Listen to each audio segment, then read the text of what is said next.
mga kapatid, walang kadisiplina ang mga tao dito sa barangay na doon. Umpisa namin ang tambakan ng basura dyan. Doon, ginagawa na ng tambakan doon. Daan ng tao to eh.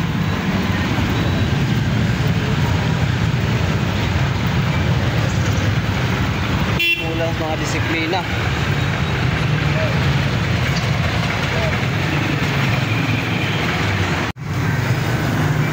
Isa pa to dito. Daan ng tao na lang kung ano-ano pinaglalagay. Eskulahan ito. Paano yung mga naglalakad dito mahagip?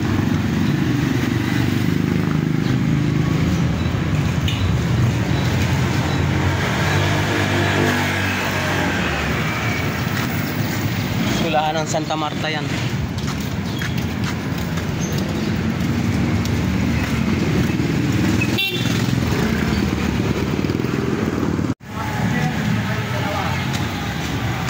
Tingnan mo naman kung gaano kawalang respeto ng mga tao dito sa pati kutsi nandiyan ang kaparada.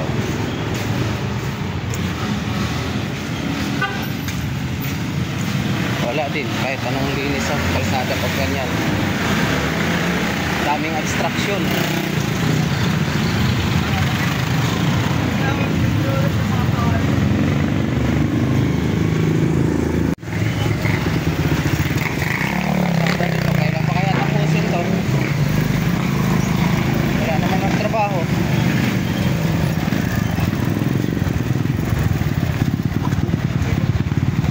Sabagay, maaga pa.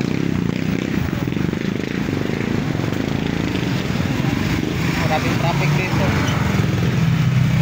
Sa pang problema, kulang sa pumapilang tricycle doon sa pilahan. Kaya mga estudyante dito naglalakad.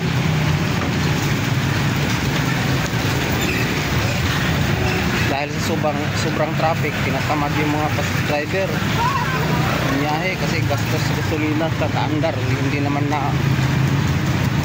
naandar yung motor, hindi naman na abante, andar lang ang makina.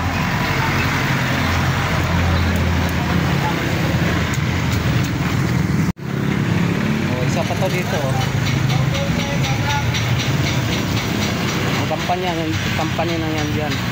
Pero yung sasakyan nila dito sa Paradas, dito kalsada, balandray. Ayan pa. Ito mga pasaway na to dapat maalis sa to eh. Sanhin ng traffic to eh.